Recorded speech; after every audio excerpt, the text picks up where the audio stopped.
La Asamblea ya está en pleno ejercicio del receso legislativo. Sin embargo, estos 7 primeros meses de ejercicio de este nuevo periodo de la Asamblea no han estado exentos de polémica, no han estado exentos de una lupa que a veces considero ha sido injusta. El tema de que si las empanadas, de si por aquí, por acá, ha servido para marcar un clivaje con esta Asamblea y volverla a desprestigiar al legislativo. No obstante, también los señores legisladores también han dado papaya.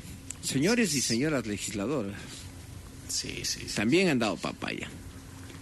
Resulta que tenían que hacer una declaración o dejar claro que no exista conflicto de intereses. Esto es decir, verán, yo soy asambleísta, pero soy también accionista de esta empresa. Yo soy asambleísta, pero también soy socia de este consorcio profesional. Entonces defiendo estos intereses también. Yo soy asambleísta y soy miembro de este equipo deportivo. Según el Observatorio Legislativo, solo 3 de 137 cumplieron con esto. Le damos la bienvenida al coordinador del Observatorio Legislativo, Roger Celi. Buenos días, estimado Roger. Daniel Montalvo y Wilson Andino te dan el buenos días y el saludo de bienvenida aquí al programa Latina News al Amanecer. ¿En qué más nos quedaron debiendo los distinguidos honorables de la patria en este nuevo periodo? Buenos días, Wilson. Buenos días, Daniel. Espero que estén muy bien. Un saludo a la distinguida audiencia de Radio Latina también. Como tú bien señalas, esta Asamblea Nacional, este periodo legislativo que lleva en funciones 7 meses y que ya no debemos considerarla como una asamblea nueva, sino como algo que ya ha sucedido, algo que se ha dado, una gestión por evaluar. Y yo quisiera señalar y recoger tus palabras. La Asamblea nos queda debiendo. Y más que todo nos queda debiendo en materia de transparencia. La Asamblea posiblemente se autosabotea en el sentido de que no transparenta toda su gestión. Entonces la ciudadanía, las organizaciones de monitoreo parlamentario, como lo es el Observatorio Legislativo, no van a contar con toda la información necesaria para poder emitir un indicador de gestión. Por ejemplo, te comento que el trabajo de las comisiones, del cual, según nuestra consideración, es una de las áreas más arduas, más allá del trabajo que se hace en el Pleno, y este trabajo pues simplemente no es posible conocerlo, porque las medidas de transparencia y las políticas públicas de transparencia de la Asamblea Nacional en materia de trabajo de las comisiones no son las mejores. Así como tampoco se está transparentando el trabajo de los legisladores de forma individual. Hay un reglamento de Parlamento abierto y también el artículo 157.1 de la Ley Orgánica de la Función Legislativa determinan que la Asamblea Nacional debe transparentar absolutamente toda su gestión e incluso las declaraciones de intereses. Y esto es algo novedoso para el país, puesto que el Poder Legislativo es el único que a nivel de ley orgánica ha regulado las declaraciones de conflictos de intereses, con lo cual si los legisladores podrían tener un potencial conflicto de interés en determinada votación en el Pleno de la Asamblea Nacional, deberán abstenerse. No obstante, si yo te pregunto a ti, Daniel, pues tú no podrás conocer la declaración de interés del legislador por el cual votaste y posiblemente estará votando en resoluciones y leyes que pues debería abstenerse. Apenas 3 de 137 legisladores han presentado estas declaraciones.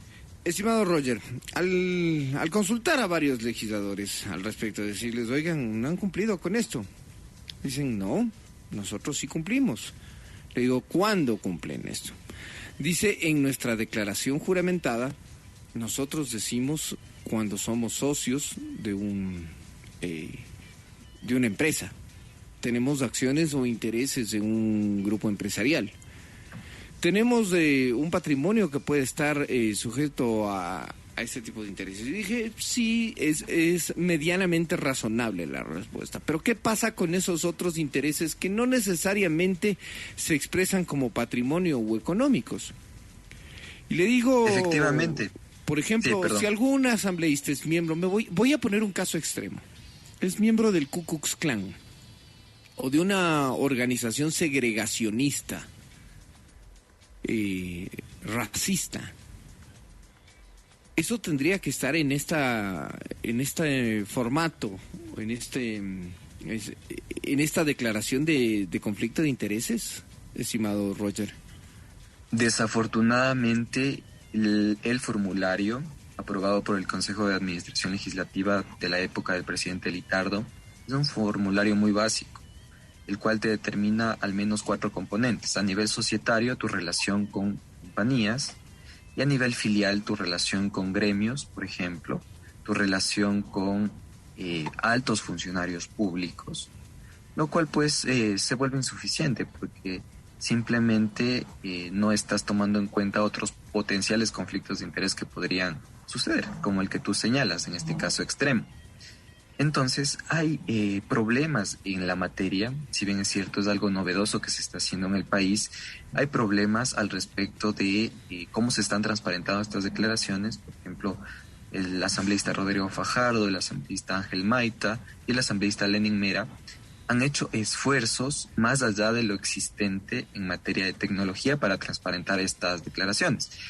El reglamento obligaba a la Secretaría General u obliga a la Secretaría General y a la Presidencia de la Asamblea Nacional, junto con tecnologías, a tener una plataforma de Parlamento abierto, en donde todo esto pueda ser de fácil acceso para la ciudadanía.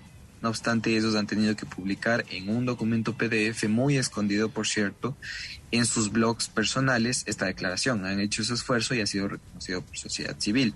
Hay problemas en materia de transparencia, hay problemas en materia del propio formulario. Por ejemplo, no se detalla si los cónyuges también tienen estas relaciones, estimado Daniel y Wilson. Claro, y esto pues ustedes conocen que podría también devenir en un conflicto.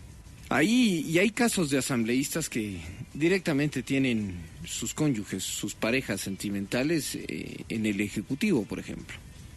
Es el caso de la vicepresidenta de la Comisión de Fiscalización, Ana Belén Cordero, que es la esposa del secretario jurídico de la presidencia, Fabián Pozo. El asambleísta Guido Chiriboga, que es además de presidente nacional de Creo, el esposo de la ministra de Telecomunicaciones, Viana Maino. Están, y así, varios casos, ¿no? Son los dos que me saltan. ¿Esto debería estar transparentado, por ejemplo, estimado Roger? ¿Y por qué? Sí. Bueno, primero porque es ético, pero también es una obligación legal. Nosotros no estamos señalando algo que no esté en la ley. No es algo que se han inventado ustedes. Para nada, para nada. Hay un estándar internacional al respecto de las declaraciones de intereses. La ley modelo interamericana de transparencia y acceso a la información pública de la OEA es un estándar que considera pues que las declaraciones deben ser lo más exhaustivas posibles y deben ser transparentes justamente para el control social. Y el caso que usted pone pues es el más claro, estimado Daniel, porque el caso del asambleísta Ana Belén Cordero debería haber declarado un posible conflicto de interés, no un conflicto como tal, porque el conflicto sucede ya cuando se enfrenta a una decisión que podría beneficiarse particularmente. Eso no se puede saber porque, por ejemplo, esta relación con su cónyuge, que es un alto funcionario público, debía declararse, lo cual entiendo que se ha hecho. Todos los legisladores, para poder obtener sus credenciales, tuvieron que presentar esta declaración. No obstante, los ciudadanos no podemos conocer si realmente la legisladora declaró esta posible relación que es de conocimiento público. Y ahí hay que ver en qué votaciones de la Asamblea Nacional, en cuanto al Pleno, pudo haber un conflicto de interés y ella debió abstenerse de votar, ¿no? Entonces, ahí el problema se vuelve más complejo porque quizá esas votaciones podrían en un futuro, si es que se le pone la debida atención, declararse como ilegítimas o ilegales, porque hubo un conflicto de interés y el Parlamento ecuatoriano no hizo nada por prevenirlo. Entonces hay problemas a nivel institucional, a nivel de los propios legisladores, y la solución no llega. Ahora la Asamblea trabaja un plan de acción de Parlamento abierto que esperemos logre potenciar todo lo que esté en la ley y aterrizarlo a política pública, que es lo que le falta a la Asamblea Nacional. La Asamblea tiene una ley orgánica de la función legislativa de avanzada. Las reformas en 2020 incorporaron sistemas de integridad como un comité de ética, como la transparencia en las declaraciones juradas patrimoniales y de intereses, y así como el deber de abstención del voto ante potenciales conflictos de interés. No obstante, en política pública nos queda debiendo la Asamblea Nacional, como nos queda debiendo en leyes y también en fiscalización y control político. Son las 6 de la mañana con 45 minutos. Las preguntas de Wilson Andino. Muy interesante, muchas gracias por acompañarnos en esta jornada, estimado Roger. Hablamos de transparencia, es un tema ético primero, ¿no? Y ante eso, poniéndote desde la mirada de la gente, desde el civil, fuera del Parlamento, desde la audiencia, ¿cómo crees que están viendo a la Asamblea en la actualidad? Desafortunadamente ven una Asamblea incierta, que no tiene una orientación política. Eso en cuanto a su función de representación. ¿No? Como ciudadano, parece que la Asamblea Nacional no está atendiendo a las necesidades de la ciudadanía. Es decir, no está sintonizando con lo que realmente sucede. Les pongo dos casos. La Asamblea Nacional, desde agosto del 2020, debía tramitar un proyecto de ley en materia de gestión de la emergencia sanitaria. Recién, hace pocos días, no más de 10 días, salió el informe para primer debate. Y el proyecto de ley fue presentado, uno de los proyectos de ley fue presentado recién un año después. Y seguimos en la pandemia. Qué bueno hubiese sido que la Asamblea Nacional nos entregue una ley tan pronto sea posible para que la gestión de la pandemia sea más efectiva. Ahora vemos las decisiones del COE que, al parecer, según los expertos constitucionalistas, no son legales. Y esto es debido a la falta de una ley. La Corte Constitucional determinó que la Asamblea debía tramitar esta ley y no ha sucedido, no se ha llevado a cabo. Entonces ahí nos queda debiendo la Asamblea. Quiere decir falta de gestión, de celeridad, de procesamiento. Yo creo que sí, yo creo que no es un tema de orientación política, insisto, en esta materia de representación, porque la Corte Constitucional, en uno de sus artículos de la sentencia, determinó que la Asamblea debía priorizar el tratamiento de esta ley, pero eso no se ha hecho. Y quien coloca en agenda la aprobación de leyes es la presidencia en conversación con las bancadas. Es decir, ni siquiera desde las propias bancadas quizá existe una voluntad de tramitar este proyecto de ley. Claro. Otro informe que está listo para ser votado y aprobado, es decir, ya está en segundo debate, es las reformas de la ley de minería que establecen sanciones al respecto de la minería irregular o ilegal. Vimos lo que pasó en Saruma, no existe una ley. ¿Por qué no se pone esto en la agenda del Pleno y se aprueba inmediatamente? Ya está el informe, el trabajo más arduo ya se ha hecho, el trabajo de comisión, de levantar observaciones, de llegar a un informe consensuado de la comisión, pero no llega al Pleno. ¿Por qué no llega? Pues, de nuevo, quizá la Asamblea está dedicando el tiempo a temas que no están en sintonía con la ciudadanía, por ejemplo, las famosas resoluciones. Exhortar al presidente Lenín Moreno a que regrese al país considerando que no tienen ningún efecto jurídico vinculante, pues quizás no es lo más acertado.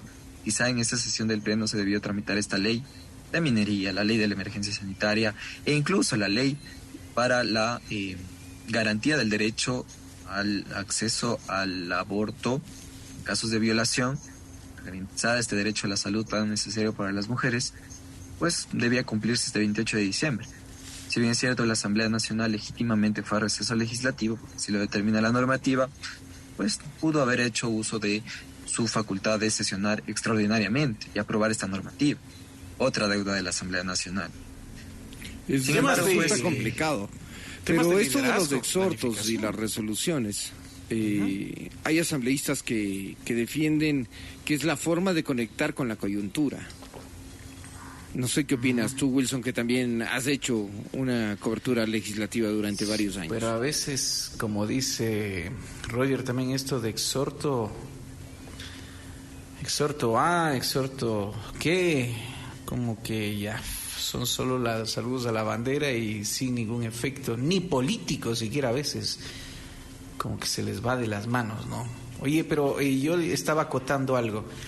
Entonces, estimado Roger, y poniendo las palabras y inquietudes de Daniel igual, ¿qué quiere decir esto? Falta de liderazgo, de visión, de planificación, y esto va desde las cabezas entonces, y no hay quizás un círculo directivo que desde ahí parta todo lo que debería ser el procesamiento de estos y otros temas que tú mismo lo has señalado. Me atrevo a decir que existe un hiperpresidencialismo en la Asamblea Nacional, porque la presidenta del Legislativo es quien en última instancia decide qué leyes aprobar o qué no. Existe una agenda legislativa muy ambiciosa, con más de 107 indicadores respecto de aprobación de leyes, no aprobación de leyes como tal, pero indicadores de avances en informes y demás. Pero quien define en última ratio es la presidenta Guadalupe Llori. Y quizá ahí está faltando un poco de sintonía con la ciudadanía. Quizás se deba a un liderazgo político. Posiblemente vemos que su propia bancada de Pachacutic se está dividiendo. Incluso ella ha acusado a legisladores de no sintonizar con las necesidades de la ciudadanía. Pero vamos, en definitiva cuenta, quien toma la última palabra es la presidenta, ¿no? Para la aprobación de leyes. Y ahí es donde las bancadas que tienen una representación en el Consejo de Administración Legislativa deberían presionar para que estas necesidades ciudadanas pues se orienten hacia la aprobación de leyes. Ahora bien, pues existen otras materias que deben ser tratadas coyunturalmente por la Asamblea Nacional, como las resoluciones. Ahí coincido digamos, parcialmente con los legisladores, porque sí, las resoluciones son una herramienta para mostrar la posición política al respecto de determinado tema. Pero seamos sensatos. De 7 leyes aprobadas, 39 resoluciones aprobadas, hay un desequilibrio en materia del uso de los mecanismos de la Asamblea Nacional al respecto de legislación y fiscalización.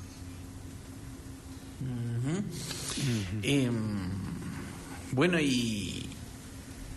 le quisiera poner yo en este tablero al gobierno.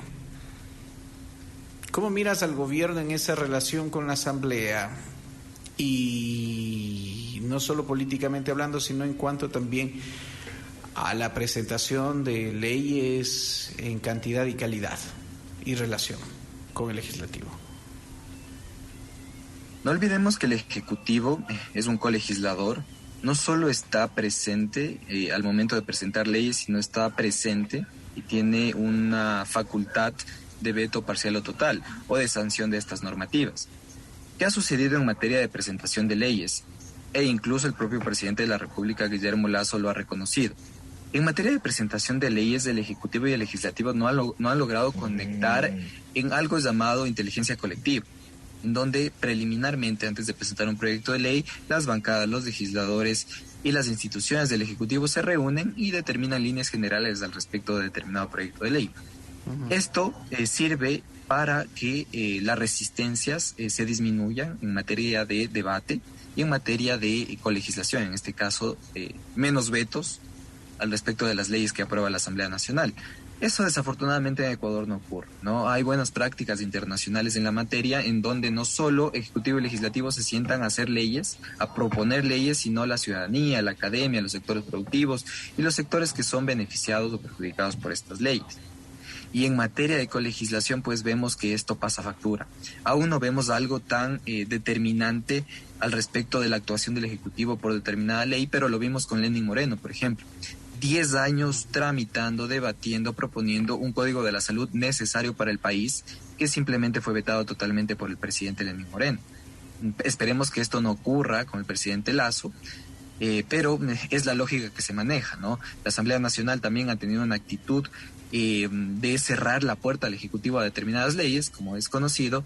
La primera intento de presentar un proyecto de ley urgente, pues fue devuelto por el Consejo de Administración Legislativa, esta famosa proyecto de ley creando oportunidades, y luego vimos lo que ocurrió con la ley urgente, ¿no? En donde las bancadas no pudieron negar, no pudieron modificar y tampoco aprobar este proyecto de ley.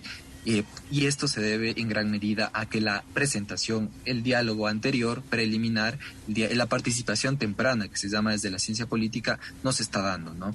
Esperemos que para este 2022 las bancadas y el Ejecutivo, en un sentido de gobernabilidad, no de reparto, por supuesto, se sienten a conversar al respecto de las necesidades del país. Una constante desde la gente ha sido el decir, ¿qué hacen en la Asamblea? No ven más allá de quizás incluso de las polémicas que se arman. A ver, la primera pregunta ahí sería de cajón, Roger. ¿Se trabaja en la Asamblea? ¿Cuánto se trabaja en la Asamblea? ¿Cuánto no está visibilizado desde la Asamblea y hasta la gente? Que lo cual provoque más ese un poco sentido medio generalizado en la colectividad de decir qué hacen ahí en la Asamblea, en forma de afirmación. Esa es una excelente pregunta, ¿no? Es bastante complicado y no solo pasa en Ecuador conocer qué realmente es un parlamento. A veces pensamos como ciudadanos que la Asamblea Nacional puede hacer obra pública, nos puede entregar un puente, una escuela, pero la Asamblea Nacional no hace eso. La Asamblea Nacional pone las reglas del juego para el funcionamiento de la democracia, buenas o malas reglas, reglas que funcionan bien o que funcionan mal. La mayoría de reglas que ha puesto la Asamblea Nacional son inaplicables. Por ejemplo, la ley de fomento productivo, que en su momento, una de las reformas tributarias más sonadas para la reactivación económica, ni siquiera tuvo un reglamento oportuno y dejó de ser aplicable. La reciente ley, y escúchese bien esto, de reactivación económica de Manabí Esmeralda tras el terremoto se aprobó recientemente tras 40 meses de trámite. Entonces, vemos que la Asamblea Nacional no está conectando, por lo tanto la ciudadanía no entiende qué hace, porque no llega oportunamente, no llega a tiempo a su gestión. Hay un problema de tiempos y plazos, posiblemente, ¿no? La resolución sobre la tragedia en Chimbo que ocurrió en el primer trimestre del año llegó recién en el mes de septiembre. Efectivamente. Y volvemos al mismo tema, se trata de un tema de orientación política, de consenso, que es lo más complicado en la Asamblea Nacional. Hay que entender que el Parlamento es un órgano eminentemente político que va a trabajar sobre esa base, no sobre una base técnica, sino una base política, y que se va a derivar pues en las decisiones que tome el Parlamento. Yo quisiera completar la respuesta al respecto de qué hace la Asamblea, ¿no? Presenta proyectos de ley. Existen más de 100 proyectos de ley presentados y nosotros pensamos que esto aporta una posible hiperinflación de la legislación. Si ustedes ingresan a la página web de la Asamblea van a ver que hay más de 800 proyectos de ley en trámite. 100 más, 900. En el próximo año posiblemente 100 más, 1000 proyectos de ley. ¿Cuándo llegarán a ser ley? Pues posiblemente en 40, 50 meses. ¿Cuántos ha evacuado en este medio año la Asamblea? La Asamblea Nacional ha aprobado 7 leyes, 7 leyes que agrupan varios proyectos de ley, y también ha resuelto vetos del Ejecutivo que corresponden a periodos legislativos anteriores. Todos los proyectos de ley que ha aprobado la Asamblea Nacional son rezagados, eso está claro. Lo que ha hecho esta Asamblea Nacional es tomarlo pendiente, lo cual posiblemente está bien porque ha valorado el trabajo que hicieron las otras legislaturas, pero de los proyectos de ley que se han presentado actualmente, pues ninguno ha sido aprobado, ¿no? Entonces, en materia de legislación, desconectan, y eso es lo que hace la Asamblea, resolver, legislar, pero además existe otra función que es fiscalizar, que es posiblemente la función más relevante actualmente de la Asamblea Nacional, y se lo ha visto, porque a través de la fiscalización se pueden determinar ciertas regulaciones al ejercicio de la política pública del Ejecutivo. La gestión de la pandemia puede ser fiscalizada, las vacunas pueden ser fiscalizadas, la contratación pública, el gasto público puede ser fiscalizado. No solo es juicio político, y ahí hay que ser claro. La herramienta de juicio político debería ser la última instancia al respecto de la fiscalización del Ejecutivo. Existe otra herramienta muy interesante llamada pedidos de información y comparecencias, ¿no? Solicitudes de comparecencias, en donde la Asamblea Nacional, los legisladores individual o colectivamente pueden llamar a determinado funcionario a contarle a la Asamblea Nacional qué ha hecho al respecto de determinado problema político o social con respecto al cumplimiento de la ley, ¿no? Estas famosas comparecencias abonan muchísimo al conocimiento del legislador respecto de lo que están haciendo los funcionarios públicos, ¿no? Estos pedidos de información, y les cuento un dato preocupante, la Asamblea ha presentado casi 2.000 pedidos de información, distintos legisladores los han presentado, pero al parecer el Ejecutivo ha respondido el Ejecutivo y otras funciones